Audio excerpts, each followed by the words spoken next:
선한 능력으로 안으시네. 그 크신 팔로 날 붙드시네.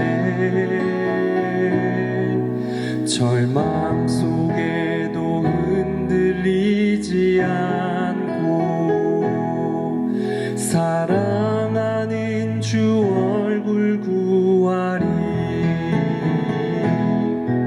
선한 능력으로 일어서리. 주만 의지하리. 믿음으로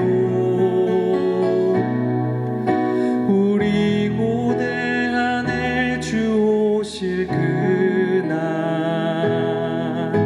영광의 새날을 맞이하리.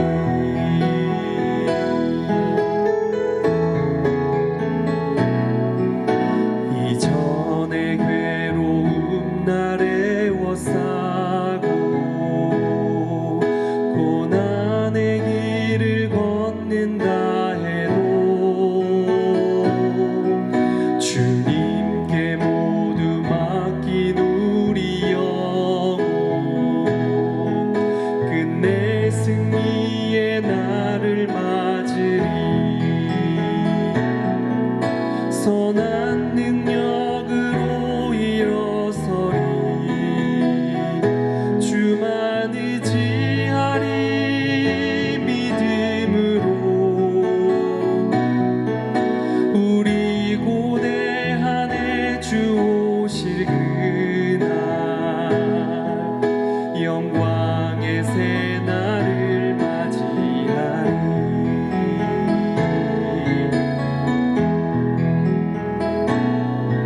주님이 마신 고난에 쓴 잔을 우리도 감사하며 받으리. 주님의 남은 고난 채워가며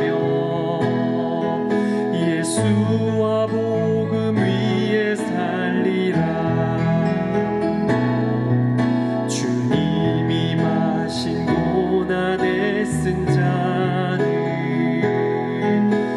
우리도 감사하며 받으리.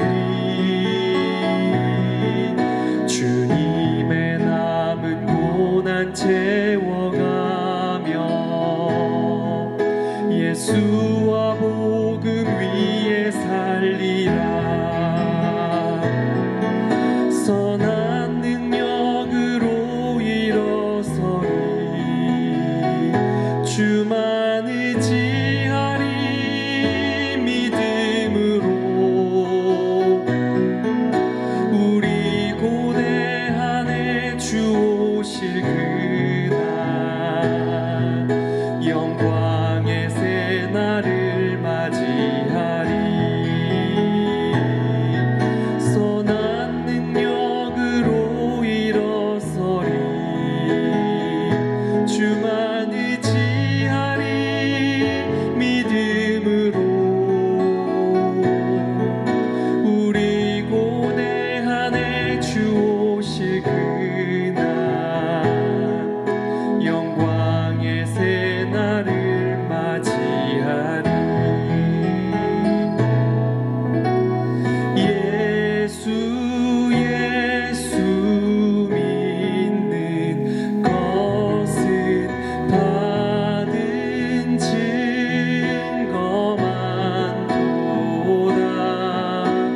예수 예수 귀한 예수 믿음 더욱 주소서.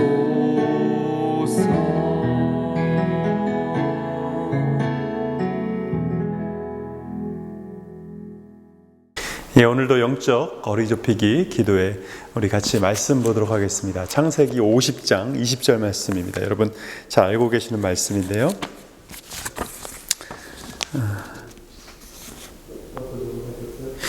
당신들은 나를 해하려 하였으나 하나님은 그것을 선으로 바꾸사 오늘과 같이 많은 백성의 생명을 구원하게 하시려 하셨나니. 아멘.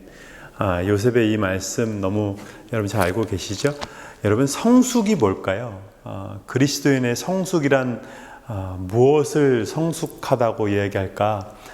성숙 그러면요, 그 사람이 성숙한지 알려면 가장 분명한 건 어려움 가운데 있을 때 그 사람의 태도를 보면 알 수가 있습니다. 그래서 우리가 그런 말 하잖아요. 그 사람을 알려면 여행을 같이 가봐라. 여행을 같이 가보면 물론 편한 여행, 비행기 타고 자동차 타고 호텔에서 즐기기만 하고 그런 여행도 있겠지만 자전거 여행이라든지 무일푼으로 여행이라든지 하여간 그런 좀 장기간의 여행을 해보면 아무래도 이렇게 쉽지 않은 상황들이 있고 그렇죠. 그래서 그 어려울 때 그 태도를 보면 그 사람의 인격이 성숙한지 그렇지 않은지 알 수 있는 거죠. 다 평안하고 다 잘 되고 있을 때 그 사람이 좋은 사람인지 좀 이렇게 미성숙한 사람인지 알 수가 없는 거죠.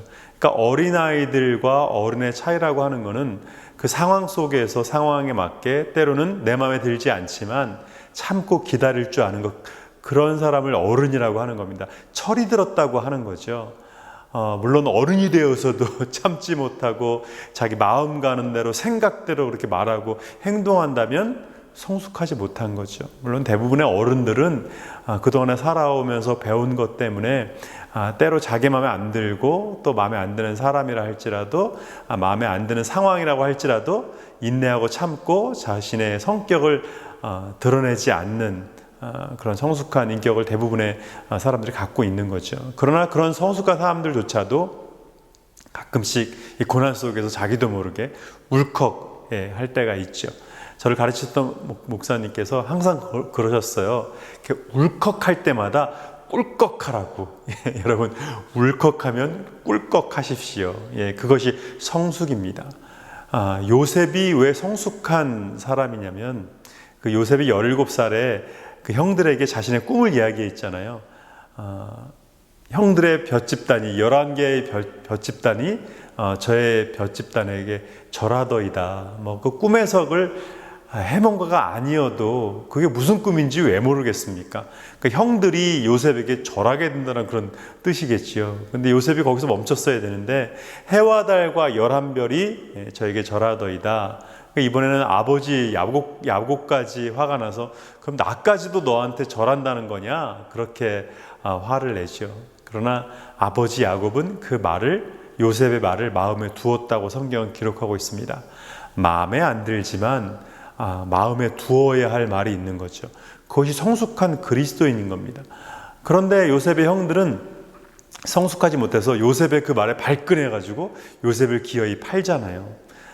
요셉이 17살에 팔려가서 노예 생활하다가 보디발의 아내의 그 억울한 누명에 이제 감옥까지 가게 되지 않습니까?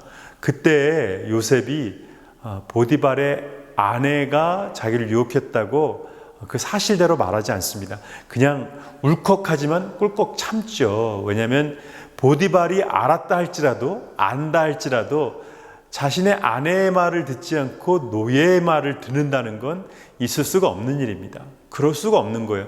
보디발이 사실을 알았다 할지라도. 그러니 요셉이 얘기해봤자 그건 소용이 없는 겁니다. 요셉이 얼마나 또 성숙한 사람이냐면 요셉이 총리까지 되고 나서도 그 형들이 이제 왔을 때 그 형들을 다 보살피면서까지도 아버지가 돌아가실 때까지도 그 형들의 잘못을 아버지에게 이야기하지 않습니다. 그러니까 오늘 보면 50장, 창세기 50장 20절의 그 말씀은요, 그 형들이 아버지 야곱이 죽고 나니까 이제 요셉이 우리에게 복수하는 거 아니야? 겁이 나가지고 그제서야, 아버지가 죽고 나서야 이제 더 이상 아버지가 방패막이 될 수가 없으니까, 이제 아버지도 없으니까 요셉이 우리를 혹시 어떻게 하는 거 아니야? 복수하는 거 아니야? 그래가지고 걱정돼서 요셉에게 그제야 용서를 구하는 그런 장면에서 나온 요셉의 대답입니다. 그러니까 그때까지도 형들이요, 요셉한테 잘못했다고 미안하다고 얘기 안 했다는 거예요. 그런데도 요셉은 참았다는 겁니다. 그리고 그것이 아버지 야곱이 있었기 때문이 아니었다는 거예요. 요셉은 이미 아버지가 계시건 안 것이건 이미 형들을 용서했다는 거예요. 그 말을 꺼내지도 않았다는 겁니다. 아버지 야곱에게 말하지 않았을 뿐만 아니라 형들에게도 따지지 않았다는 거예요. 형들, 어떻게 저를 팔 수가 있어요? 어떻게 저를 죽이려고 할 수가 있어요? 그렇게 따지지도 않았다는 겁니다. 요셉은 마음속으로 이미 용서했다는 거예요. 여러분, 이것이 성숙한 그리스도인의 모습입니다. 나와 생각이 다르고 또 내가 잘못하지 않았는데도 불구하고 그 사람들을 탓하지 않고 갈등을 일으키지 않는 거죠. 그렇다고 뭐 나한테 함부로 하는 사람한테, 비인격적인 사람한테 무조건 뭐 참고 뭐 그냥 뭐 경고도 주지 말고 그러라는 얘기는 아니죠. 그러나 성숙한 그리스도인은 이렇게 요셉처럼 다른 생각을 갖고 있고 다르고 때로는 나와 갈등을 일으키는 어떻게 보면 반대편에 서 있는 그 사람과도 그 갈등을 가지고 있는 상태에서도 함께 할 수 있는 사람, 그 사람이 바로 성숙한 사람입니다. 그러니까 성숙은요, 갈등이 없는 게 아니라 갈등이 있는데도 불구하고 그 갈등을 가지고도 얼마든지 함께 할 수 있고 얼마든지 같이 지낼 수 있는 그런 인격과 신앙, 바로 그것이 성숙한 그리스도인의 모습입니다. 그리스도인의 성숙입니다. 그러니까 우리가 이 세상 살면서요, 얼마나 다른 사람 만나요. 얼마나 다르고요. 때로는 뭐 많지는 않지만 정말 나와는 아주 극반대의 사람도 있고요. 전혀 다른 사람도 있죠. 내가 싫어하는 요소를 갖고 있는 사람도 있죠. 그런 사람 만날 수가 있습니다. 그럼 뭐 정치 색깔, 사고, 가치관, 어떤 신앙의 색깔, 이런 것이 다른 사람, 그냥 다른 정도가 아니라 뭐 사사건건 내가 말하는 거에 또 반대하고 토를 다는 그런 사람도 만날 수가 있겠죠. 근데 생각이 다르지만 다른 가치관을 갖고 있지만 얼마든지 내가 같이 할 수 있는 그 마음, 여유, 바로 그것이 성숙입니다. 예수님의 제자들 중에서도 세리 마태와 열심당 시몬은요, 한 자리에 있을 수조차 없는 사람이에요. 둘 중에 한 사람은 죽어야 같이 할 수 있는 그런 존재죠. 그런데도 불구하고 예수님을 같이 모시는 제자가 되었을 때, 같은 주를 섬겼을 때 같이 할 수 있었다는 거예요. 같이 할 수 없었던 사람이 같이 할 수 있는 그 마음을 가지게 됐다는 거예요. 사도 바울이 회심 전과 회심 후가 달라진 것이 뭐냐면, 회심 전에는요, 이방인들은요, 지옥의 불쏘시개예요. 그 사람들은 지옥 자식으로 아예 태어났다는 거예요. 그러니까 그리스도인들을 죽이는 일에 있어서도 바울이 앞장섰던 그런 사람이죠. 근데 회심하고 나서 바울이 뭐가 달라졌냐면, 그 이방인들이 전혀 구원 못 받을 사람인, 정죄의 대상이었던 이방인들이 형제로 보이기 시작했다는 겁니다. 그 눈이 달라졌다는 거예요. 그래서 바울이 다메섹 도상에서 그 강한 빛을 속에서 예수님을 만나게 됐을 때 눈이 멀게 되었다가 아나니아가 안수하고 나서 이제 눈을 보게 되잖아요. 그때 눈에서 비늘 같은 것이 뜯어졌다, 떨어졌다고 말합니다. 그러니까 성경을 보는 잘못된 그 눈이 바뀌었다는 거예요. 성경은 유대인만을 위한 성경이 아니었다는 거예요. 모든 사람을 위한 성경이었다는 거예요. 그러니까 성경을 보는 눈이 달라지니까 이방인을 보는 눈이 달라지는 겁니다. 이방인들은 한 형제예요. 자매인 거예요. 다른 나라에서 태어났고 다른 신앙관을 갖고 있지만 아직 하나님을 믿지 못하지만 그들도 구원받아야 할 사람으로 보이게 됐다는 겁니다. 이것이 바울의 성숙입니다. 그러니까 우리가 성숙한 그리스도인이 되면요, 다르지만 때로는 다른 정도가 아니라 나와 갈등이 있지만 그 사람과도 얼마든지 함께 할 수 있는 사람, 바로 그 사람이 성숙한 그리스도인입니다. 여러분, 혹시 형제 중에서도 그런 사람이 있을 수 있겠어요? 가정에서, 직장에서, 교회에서 다른 사람, 나와 달라도 너무 다른 사람, 심지어는 나를 반대하는 사람, 나를 힘들게 하는 사람, 그런 사람이 있을지 모르겠어요. 근데 그때에도 우리가 어떻게 해요? 울컥하면 꿀꺽하는 그리스도인, 그 성숙한 모습으로 그리스도의 사랑을 전하는 저 여러분 되시기를 간절히 소원합니다. 오늘 말씀 기억하면서 우리 같이 기도했으면 좋겠습니다. 우리 평생의 기도의 제목, 우리 가정에서, 교회에서, 직장에서 그 갈등을 극복하고 어려움을 극복하고 다르지만 함께하고 힘들게 하는 사람조차도 오히려 같이 할 수 있는 성숙한 그리스도인이 되게 도와주옵소서. 그리고 또 한 가지는요, 지금 이 코로나 바이러스로 우리도 힘들지만 더 힘든 선교사님들과 선교지를 위해서 이 두 가지 제목 놓고 같이 기도하겠습니다. 하나님 아버지, 우리 성숙한 그리스도인, 성숙한 부모, 성숙한 자녀, 성숙한 성도가 될 수 있도록 성숙한 교회가 되게 하여 주옵소서. 때로는 다르지만, 다른 생각을 갖고 있지만, 다른 가치관과 신앙관을 갖고 있을 때조차도, 때로는 다른 성경관을 갖고 있을 때조차도, 때로는 다른 신앙을 갖고 있는 사람조차도 멀리하고 배척하고 무시하고 질타할 사람이 아니라 전도의 대상이고 내가 전도해야 되고 함께해야 되고 나의 한 형제인 것을, 자매인 것을, 한 식구인 것을 기억하면서 하나님 품고 안아주고 사랑해야 할 존재인 것을, 그리스도의 사랑을 나타내야 할 나의 전도의 대상, 사랑의 형제 자매인 것을 깨닫게 하여 주옵소서.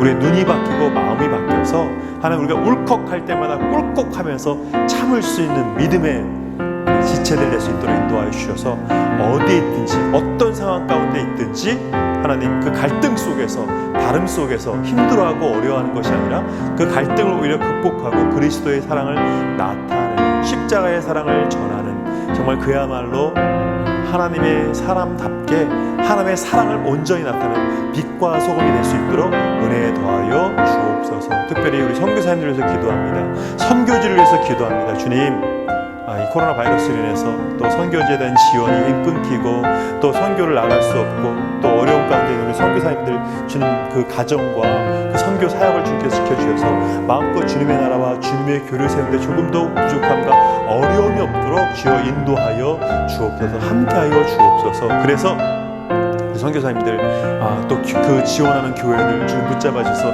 마음껏 선교하는데 조금도 부족함이 없도록 함께하여 주시옵시고, 우리 선교사님들 건강과 가정과 믿음을 주님 붙잡아 주옵소서. 우리가 특별히 후원하는 선교사님들을 위해서 계속해서 기도하고 같이 후원하고 동역하는 우리 교회에서 나가는 더욱더 아름다운 동역이 이루어지는 우리 아름다운 성도들 될 수 있도록 은혜에 더하여 주옵소서. 주님 예수 그리스도 이름으로 간절히 기도합니다.